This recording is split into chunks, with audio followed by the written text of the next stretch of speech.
Halo, bertemu kembali bersama Pak Guru Anton Didi Kurniawan. Kali ini kita memasuki pertemuan yang terakhir, pertemuan yang keempat untuk bab gerak dan gaya. IPA kelas 7, kurikulum merdeka. Semua benda yang ada di alam ini berada dalam kondisi diam atau yang bergerak dengan tidak terjadi secara tiba-tiba atau tidak ada penyebabnya. Jadi semuanya bergerak sebab ada sebabnya atau diam. Meski ada penyebabnya, proses gerak sebuah benda pun tidak terjadi secara bebas. Benda yang bergerak selalu mengikuti aturan yang sudah pasti. Contohnya, sebuah benda yang dilempar dalam arah mendatar selalu bergerak melengkung ke bawah atau dia akan jatuh ke tanah. Atau benda yang dilepas dari ketinggian tertentu akan bergerak jatuh kalau tidak ada dorongan lain. Bumi selalu bergerak mengelilingi matahari pada orbit yang sudah tertentu, baik itu rotasi maupun revolusi. Atau logam yang didekatkan ke magnet akan ditarik ke arah magnet.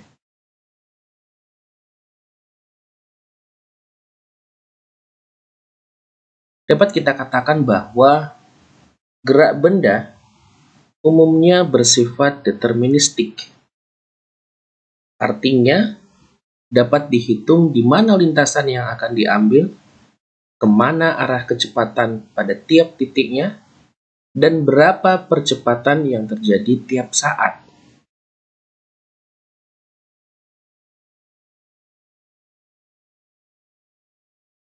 Oleh sifat yang dapat dihitung atau diramalkan, tentu ada hukum alam yang ada di balik semuanya.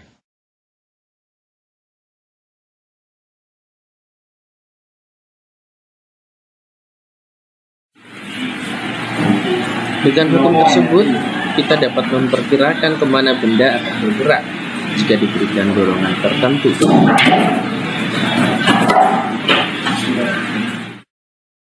Tahukah kalian hukum alam tersebut?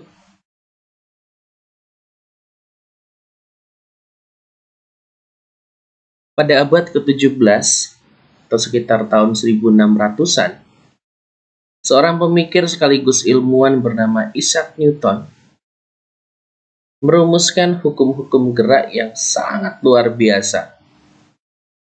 Ya, dia Newton.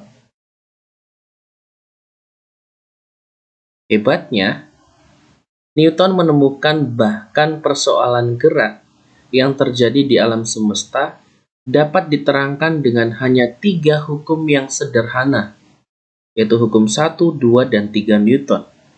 Dan ketiganya saling terkait satu dengan yang lain.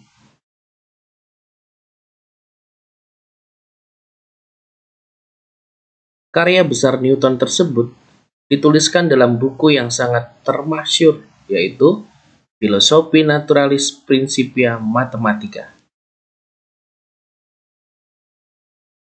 Pada hukum pertama Newton, kira-kira bunyinya seperti ini.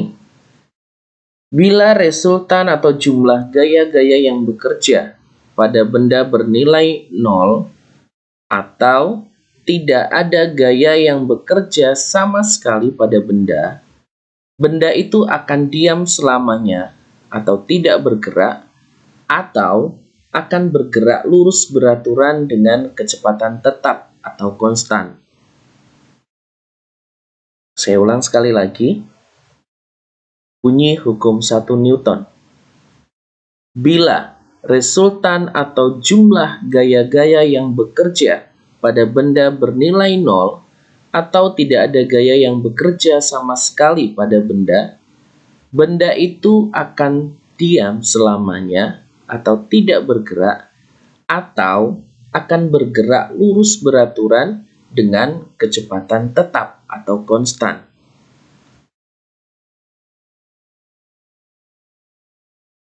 Secara sederhananya dapat ditulis seperti ini. Jika sigma F atau resultan gaya sama dengan 0, benda diam akan tetap diam, dan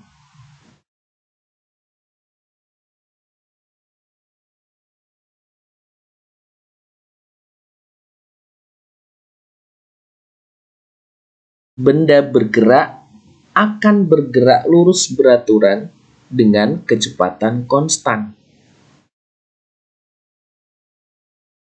Sederhananya seperti itu ya. Atau Pak Guru singkat, jika sigma gaya sama dengan 0, benda yang awalnya diam akan tetap diam, dan benda yang bergerak akan tetap bergerak lurus beraturan dengan kecepatan konstan.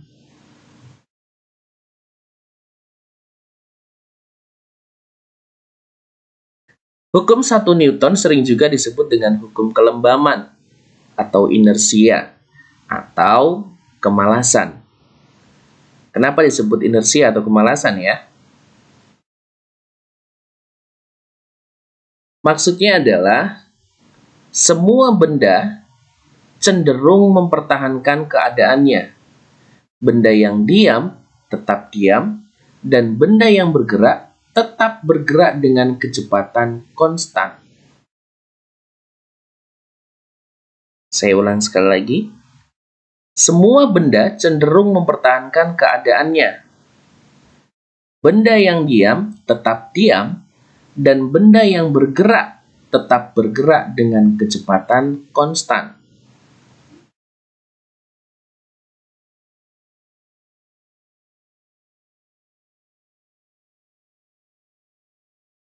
Contohnya adalah, kita lihat, saat gelas berisi air berada di atas kertas, lalu kertasnya ditarik, maka gelas dan air tetap diam. Perhatikan ilustrasi berikut. Saat kertas ditarik, maka gelas berisi air akan tetap diam. Ini bisa kamu cobakan di rumah. Ya, boleh kamu coba di rumah.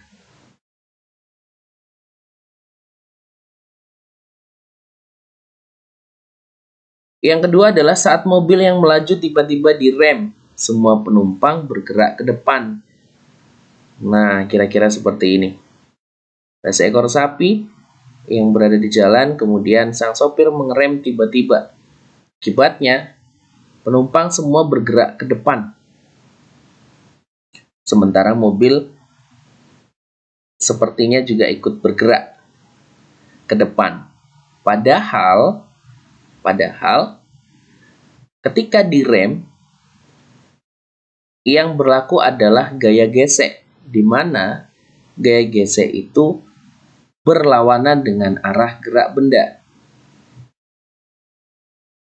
Harusnya kalian bergerak ke belakang, tapi kecenderungan untuk mempertahankan keadaan awal yang membuat kalian bergerak ke depan ketika mobil yang melaju tiba-tiba direm.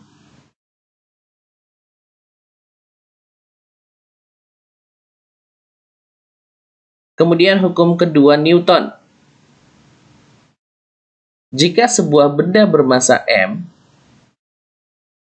kita lihat di sini ada sebuah bola yang memiliki massa M, lalu menerima gaya sebesar F.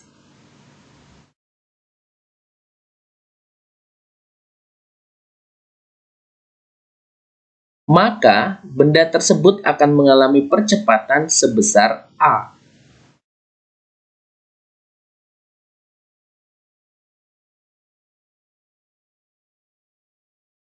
Dari kejadian itu, maka kita dapat buat hukum kedua Newton berbunyi, besarnya percepatan yang dialami sebuah benda yang dikenai gaya berbanding lurus dengan gaya itu dan berbanding terbalik dengan massa benda. Pak Guru ulang lagi ya. Hukum 2 Newton berbunyi, besarnya percepatan yang dialami sebuah benda yang dikenai gaya berbanding lurus dengan gaya itu dan berbanding terbalik dengan massa benda.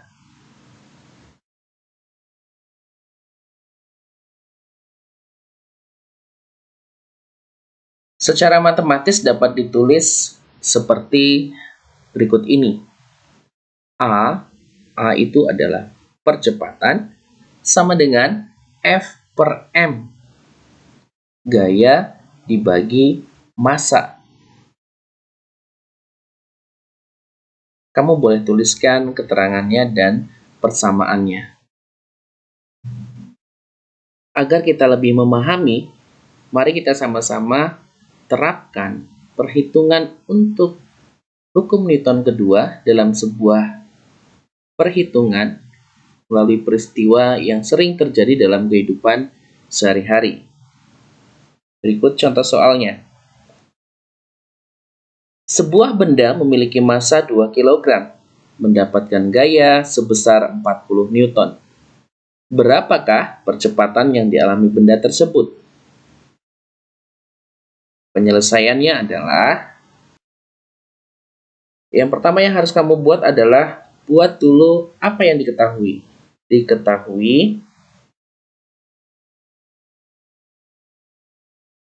Ketahui M sama dengan 2 kg. Kemudian F sama dengan 40 Newton.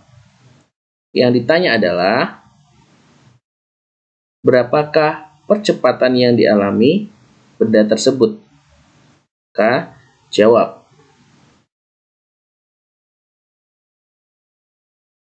A atau percepatan sama dengan F per M.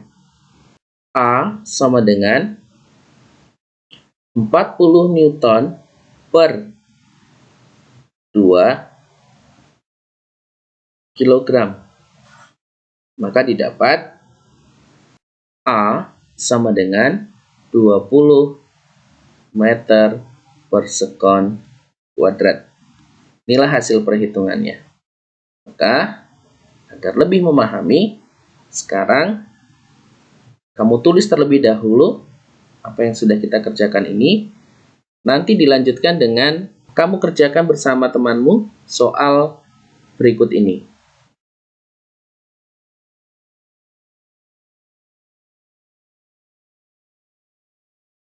Sebuah benda memiliki massa 10 kg, mendapatkan gaya sebesar 90 Newton. Berapakah percepatan yang dialami benda tersebut? Baik, silakan dikerjakan ya. Sekarang kita masuk kepada hukum Newton yang ketiga. Apa bunyinya? Hukum Newton ketiga berbunyi, apabila benda satu memberikan gaya aksi terhadap benda dua, maka benda 2 juga akan memberikan gaya reaksi yang nilainya sama besar, namun berlawanan arah dengan benda 1. Pak Guru ulang.